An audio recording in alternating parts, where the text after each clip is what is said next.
Entonces el día de hoy vamos a ver tres cánceres: cáncer de páncreas, cáncer de hígado, cáncer de vesícula biliar. ¿Ya? Comenzamos con el cáncer de páncreas. Muy similar a lo que han visto en otros tipos de cánceres gastrointestinales, el tubo digestivo es un problema porque los cánceres tienden a tener gran incidencia y alta mortalidad.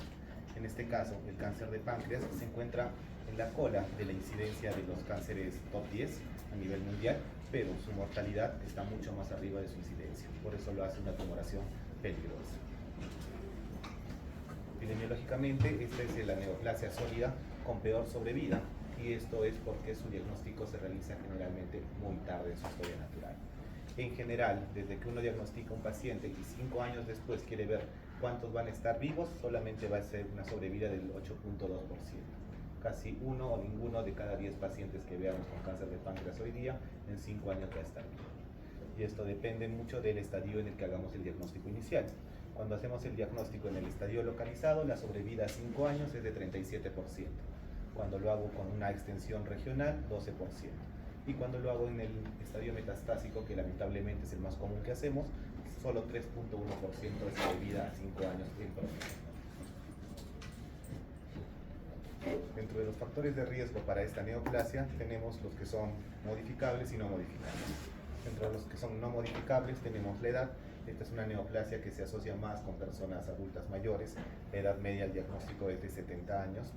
En lo que tiene que ver el sexo, mucho más común en el sexo masculino, y probablemente se deba a que este sexo está más expuesto a los factores medioambientales, como vamos a ver. Y en el grupo sanguíneo se ha visto que cualquier grupo sanguíneo que no sea el grupo O, en estudios epidemiológicos, también tenía más riesgo. Ahora, a lo realmente interesante e importante, los factores de riesgo medioambientales, que son los modificables, los que podemos indicar a un paciente que no realice o averiguar en los antecedentes del paciente en el que sospeche un cáncer de páncreas. Tenemos el más importante a nivel medioambiental, es el tabaquismo. Se ha demostrado ya epidemiológicamente que hay una relación directa entre el número y el tiempo de exposición al tabaco con el riesgo de cáncer. Antes se creía que el principal factor de riesgo medioambiental era el consumo de alcohol. Los alcohólicos crónicos eran los que tenían más cáncer de páncreas. Al hacer los estudios comparativos en las poblaciones, se vio que no era el alcohol el que le daba mayor riesgo, sino el consumo de tabaco. ¿Ya? Otras exposiciones medioambientales importantes: el cadmio, la dieta alta en grasa, que se va a relacionar con las otras enfermedades crónicas, que son la obesidad y la diabetes mellitus, las bebidas gaseosas azucaradas, el sedentarismo, también son factores de riesgo medioambientales. Pero el más importante que tienen que recordar es el tabaquismo. A nivel de las enfermedades crónicas, como ustedes saben, ante cualquier inflamación crónica de un órgano, existe el riesgo de desarrollar una neoplasia.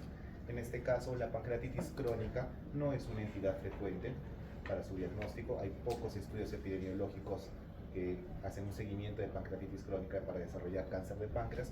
En la enfermedad más común estudiada de pancreatitis crónica, que es la fibrosis quística, sí se ha visto que si se llega al estadio de pancreatitis crónica, aumenta el riesgo de cáncer hasta 16 veces. En las enfermedades crónicas más interesantes, que eso sí es más común verlo en nuestra práctica diaria, que es la diabetes, aquí tenemos una dualidad, si es que la diabetes es una causa o una consecuencia en relación al cáncer de páncreas. Por eso lo que recomiendan las guías es, ante una diabetes en paciente joven de reciente diagnóstico, hacer o meterlo en un seguimiento de un posible cáncer de páncreas por lo menos en los siguientes 1 o 2 años. Y también porque puede ser la forma de un debut, cáncer de páncreas que debute como diabetes. Y en aquellos pacientes con diabetes mellitus de larga data, aquellos que ya tienen una historia natural bastante incrementada, la insulina, que comienza a producirse en exceso y por lo tanto hay resistencia en la diabetes tipo 2, es un factor de crecimiento y puede estimular el desarrollo de neoplasias a nivel del páncreas. Entonces esa es la dualidad en relación a la diabetes mellitus. Y la obesidad, que también duplica el riesgo de desarrollar un cáncer de páncreas asociado a los consumos medioambientales que hemos visto. Dentro de los otros factores no modificables tenemos la genética. En esta enfermedad el componente genético no es muy significativo en comparación con el medioambiental. Tenemos dos tipos de cánceres pancreáticos, el hereditario y el familiar. La diferencia es que en el cáncer pancreático hereditario ya existe un gen que es el responsable de dar el riesgo incrementado, y que por lo tanto, si yo lo detecto en esa persona, tengo que hacer consejería genética para que sus familiares más cercanos se estudien y entren en un programa de screening precoz. Lamentablemente, el cáncer de páncreas no tiene un programa de screening a nivel poblacional, a diferencia del cáncer gástrico, que se hacen endoscopías a partir de cierta edad, diferentes edades por cada país, acá en Argentina a los 40 años, y al igual el cáncer de colon, que se hace la colonoscopía. En el caso del cáncer de páncreas, al ser una entidad de una incidencia más baja y sin un grupo de riesgo determinado, no existe programa de screening, excepto en este grupito especial que es el cáncer hereditario, donde ya se conoce un gen que es el responsable. Si lo detecta una persona, toda su familia se le hace consejería para que entren en este programa de screening. Y ahora el programa de screening se hace con imágenes, porque endoscópicamente no tenemos acceso fácilmente al páncreas, y el que se está utilizando, recomendando, es la resonancia como método de screening. No es un método accesible en todos los lugares, la mayoría de los hospitales no cuenta con esto, y esta es otra barrera para su diagnóstico precoz de esta neoplasia. Y el segundo tipo de cáncer genético pancreático es el que se le llama cáncer familiar, en el que hay personas de una misma familia que tienen el cáncer, pero al momento de hacer el estudio genético no es portadora de ninguno de estos genes típicos de cáncer gástrico. Es decir, están asociados con cáncer pancreático, pero no se identifica un gen responsable. Eso es el cáncer pancreático familiar.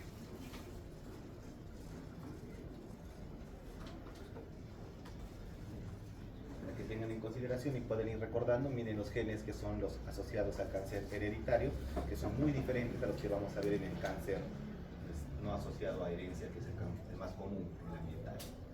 Muy bien, ahora, en lo que tiene que ver a las consideraciones patológicas, ¿por qué es un cáncer con tan mal pronóstico? ¿Por qué se diagnostica tan tarde? Y la culpa de eso lo tiene su localización del órgano. Es un órgano que está en el retroperitoneo y por lo tanto no es accesible con las técnicas de estudio típicos, ni el examen físico ni los exámenes imagenológicos clásicos. Sus manifestaciones son muy inespecíficas y está en una zona muy rica de órganos vitales o estructuras vitales, como son los vasos tipo aorta, la vena cava, que cuando esta tumoración crece rápidamente los infiltra y rápidamente se vuelve una neoplasia que no tiene un tratamiento adecuado. ¿Se está hackeando? Bueno, que se acabe el tiempo. ¿Qué es eso? Puedes mover el mouse. Cámbialo. 1, 0. Se murió. Entonces, eso es lo más importante en su localización. Por eso es una neoplasia con un diagnóstico tardío y con un pronóstico tan malo, tanto por su tiempo en que nos demoramos en localizarlo, como por la capacidad de infiltrar órganos vitales con mucha facilidad. Muy bien, dentro de la clasificación patológica tenemos que recordar que el páncreas es un órgano dual, o sea, tiene funciones endocrinas y funciones exocrinas digestivas, ¿no? Sus dos componentes, el componente acinar y el componente de los islotes. En cualquiera de estos componentes puede comenzar una neoplasia. La que nos interesa en este momento, que es de gastroenterología, es dentro del componente exocrino, las glándulas, ¿no? Las glándulas y los ductos. ¿Cuál es el más común de todos los lugares donde asienta la neoplasia? Es a nivel de los ductos. Es el adenocarcinoma ductal, es el más común y el más mortal. ¿Por qué esta neoplasia tiene otra característica importante desde el punto de vista patológico? Como pueden ver en la imagen de la derecha, vamos a ver acá un poco de luz. Ya está. Muy bien, entonces en esta imagen lo que quiero resaltar es que esta flecha negra nos está indicando dónde se encuentra la tumoración. Estas son las células tumorales. Como pueden ver, no es un grupo muy amplio en comparación con toda la lámina, pero lo más importante es este tejido que está con la flecha blanca, que se le llama reacción desmoplástica. Esta reacción, este tejido conectivo tan denso que logra cubrir, envolver a las células tumorales, las aísla y por lo tanto las protege. La quimioterapia típica, clásica, que va a llegar por estos vasos sanguíneos, tiene que atravesar todo este tejido para llegar a la célula tumoral. Y esto no es nada fácil para la quimioterapia tradicional. Por eso es un cáncer con muy poca respuesta a la quimioterapia tradicional. ¿Ya? Dentro de la patología molecular, las mutaciones más comunes de este cáncer, tenemos 4 genes principales, sus 4 jinetes: el KRAS, el P16, el P53 y el MAT4. De todos estos, el más común es la mutación del KRAS. Casi como que no existe un cáncer de páncreas tipo adenocarcinoma ductal que no tenga mutación del KRAS.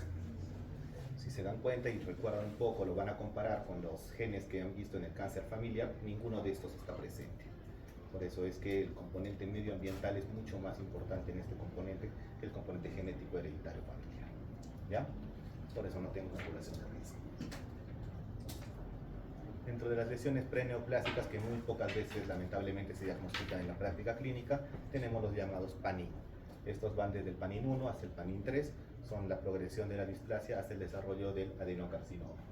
Como pueden ver en la imagen superior, desde el tejido normal hasta el PANIN 3 se van acumulando mutaciones.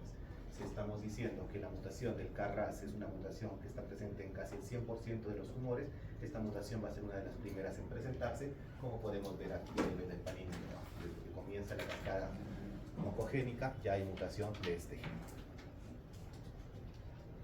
Ahora, a la clínica, ¿cómo nos viene un paciente con cáncer de páncreas? Aquí lo que tenemos es que va a depender mucho de la localización.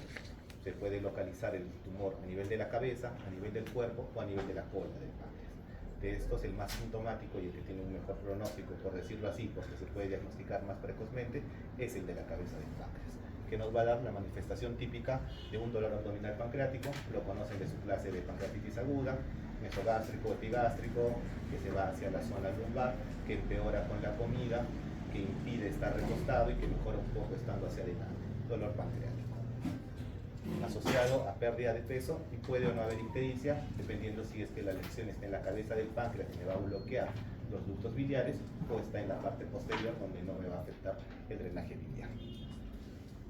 Acá tenemos las manifestaciones. La ictericia, para que recuerden, para que sea clínicamente evidente, tiene que estar en un nivel entre 2.5 a 3.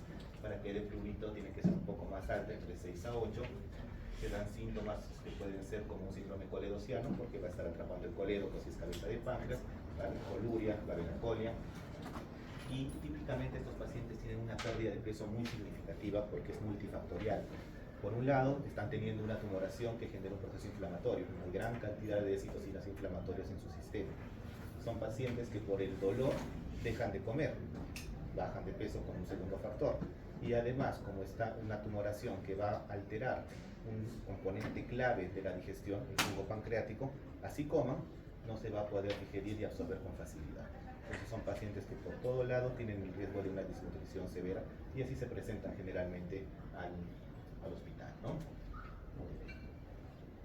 Recuerden que el dolor típico de los trastornos orgánicos empeoran por la noche, a diferencia de los funcionales que no despiertan a los pacientes en la noche. Dentro de los signos clínicos, los signos físicos generalmente son evidentes cuando ya la lesión está bastante avanzada. Los signos típicos tenemos el signo de Courvoisier, que es una vesícula palpable no dolorosa, más o menos acá se está representando. La presencia de visceromegalia, que puede ser tipo hepatomegalia, esplenomegalia, o sencilla una masa abdominal, también lo podemos encontrar en el examen físico. Signos más típicos como el nódulo de Virchow, que vemos en la parte acá de la derecha, es una adenopatía supraclavicular en el lado izquierdo. En el examen físico posterior es más sencillo poder encontrarlo. El nódulo de la hermana María José, que es una adenopatía periumbilical, nos indican ya enfermedades bastante avanzadas, porque ya son metástasis ganglionares. Y un síndrome paraneoplásico típico de esta enfermedad, adenocarcinoma pancreático, es el síndrome de Trousseau, en el cual se da una tromboflebitis migratoria superficial, más comúnmente afectando los miembros inferiores. Claramente se ve la diferencia del volumen de una extremidad con otra, y es porque el cáncer de páncreas es una enfermedad que aumenta el riesgo de eventos trombóticos. Se puede presentar por eso esplenomegalia en caso de trombosis de vena porta, incluso como ascitis se puede presentar también un cáncer pancreático por esta trombosis generando una hipertensión portal aguda. Ahora, dentro de los exámenes auxiliares, el estudio imagenológico más conocido, más común que tenemos a la mano es la ecografía. Pero lamentablemente para este órgano no, por su localización, que es retroperitoneal y que por encima tiene asas intestinales que acumulan gas, y el gas es el peor enemigo de una ecografía, es un órgano que no se puede evaluar sencillamente con el examen más común, que es la ecografía, y mucho menos con una radiografía abdominal, ¿no? Entonces, los siguientes exámenes que tenemos imagenológicos transversales son la tomografía, la resonancia, que no están al acceso fácil de los pacientes, pero es la única forma de poder estudiar la zona pancreática de manera adecuada. Cuando uno tiene sospechas de un cáncer pancreático, tiene que solicitar o tomografía o resonancia con protocolo pancreático. Esto quiere decir con contraste, porque tengo que evaluar no solo las características de la tumoración, sino también su relación con todos los vasos que tiene alrededor, porque yo necesito estadificar a mi paciente para poder planificar un tratamiento rápido en este paciente.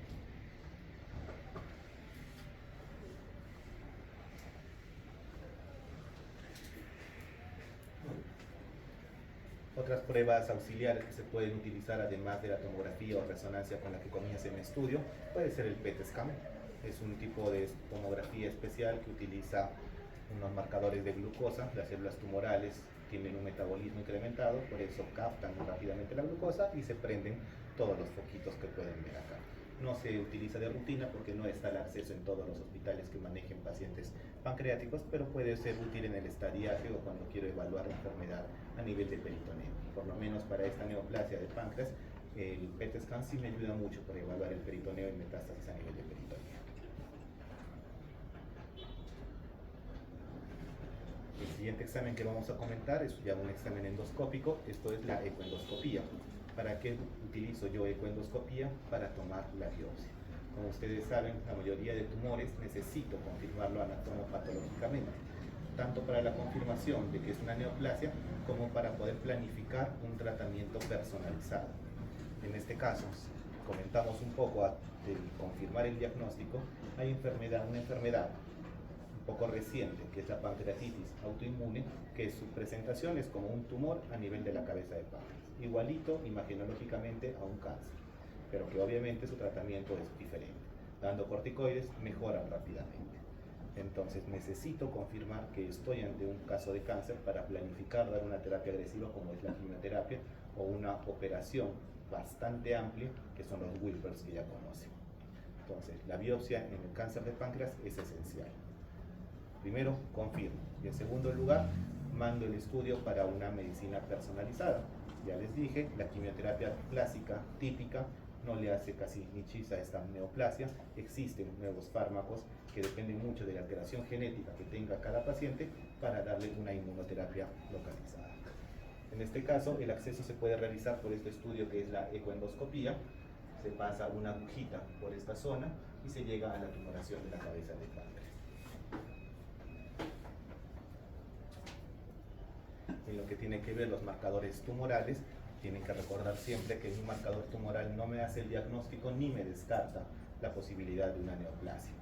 Hay patologías benignas en las que se elevan marcadores tumorales y hay patologías, tipos de cánceres de páncreas que no elevan marcadores tumorales y ya están en estadios avanzados. Pero si voy a solicitar alguno para hacer un estudio de estadiaje, para hacer un seguimiento de estos pacientes, para el caso pancreático, el típico es el CA19-9. Además de este, se puede solicitar el carcino embrionario, el CEA, que es un marcador común a todos los adenocarcinomas. Y si es que mi paciente tiene una alteración genética que le impide expresar CA19-9, el marcador que se eleva es CA125. ¿Ya? Esos tres marcadores son los que tienen que solicitar cuando estén en un protocolo de estudio de un tumor pancreático. Si me sale negativo, no me lo va a descartar, pero si me sale positivo, me sirve muchísimo para hacer el seguimiento. ¿Por qué? Porque yo lo voy a meter a mi paciente en un tratamiento potencialmente curativo. Si yo reseco ese tumor o le doy una quimioterapia que está siendo efectiva, rápidamente su marcador va a caer. Y en el seguimiento que yo le haga, como ya sé que expresa ese marcador tumoral, si en algún momento comienza a subir el marcador tumoral, es que se está generando una recidiva y puedo yo intervenir de manera precoz. Esa es la utilidad del marcador tumoral. Para el estadiaje tenemos la clasificación TNM típica, bastante borrosa, y lo más importante que tenemos que hacer al momento de yo estudiar una neoplasia pancreática es evaluar su resecabilidad, especialmente el compromiso de los vasos sanguíneos que están a su alrededor. Es lo que me va a dar el criterio de poder resecarlo o no. Yo puedo resecar duodeno, puedo resecar vía biliar, páncreas, pero no le puedo resecar la aorta, no le puedo resecar la vena cava. Entonces, el compromiso de esos órganos son los que me dan los criterios de resecabilidad a nivel local. Y a nivel periférico, bueno, las metástasis, ¿no? No tendría sentido hacer una cirugía amplia si tengo ya una enfermedad metastásica. Dentro de las generalidades del tratamiento, lo más importante en estos pacientes cuando la lesión está a nivel de la cabeza de páncreas es darles un drenaje adecuado, porque la mayoría de quimioterapias no funcionan cuando hay ictericia presente, no se pueden dar por el riesgo de toxicidad a nivel hepático. Entonces se puede acceder por el procedimiento de CEPRE a la vía biliar, se coloca un stent que me permita tener un drenaje adecuado de la vía biliar. Se tiene que valorar la tromboprofilaxis, les dije que es una enfermedad altamente generadora de trombos, analgesia adecuada, una enfermedad bastante dolorosa que por eso no comen los pacientes, se puede llegar incluso hasta bloqueos a nivel de la columna lumbar, y el uso de enzimas pancreáticas para intentar mejorar lo más posible el estado nutricional de estos pacientes y para que puedan ingresar a una sala de operaciones o puedan soportar un tratamiento de quimioterapia. Dentro del tratamiento ya específico de la tumoración depende del estadio en el que me encuentro. Si estoy en un estadio localizado que es potencialmente resecable, la operación es lo más indicado. Hay algunos protocolos que indican un ciclo previo de quimioterapia neoadyuvante para reducir el tamaño tumoral y que la operación sea un poco más exitosa. Son protocolos que están en investigación. Hay otros que indican dar la quimioterapia incluso después de haber sacado el tumor para tratar las micrometástasis que no se pueden evaluar. Cuando ya estamos en un estadio localmente avanzado, es decir, cuando ya hay compromiso significativo de los vasos, el protocolo nos indica dar una terapia previa para ver si, por obra y gracia del Señor, entra en el estadio resecable y se vuelve un candidato quirúrgico. Y en el último estadio, que es el que lamentablemente más diagnosticamos, que es el estadio metastásico, la quimioterapia sistémica asociada a la inmunoterapia de precisión es lo único que nos queda para ofrecer a los pacientes.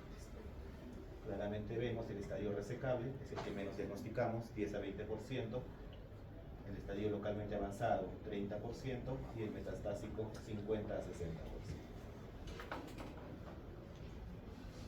El tratamiento avanzado, la quimioterapia que se utiliza actualmente más es el folfirino, spulvinacam, y en la terapia, lo que es la terapia de precisión, ya utilizamos los marcadores genéticos.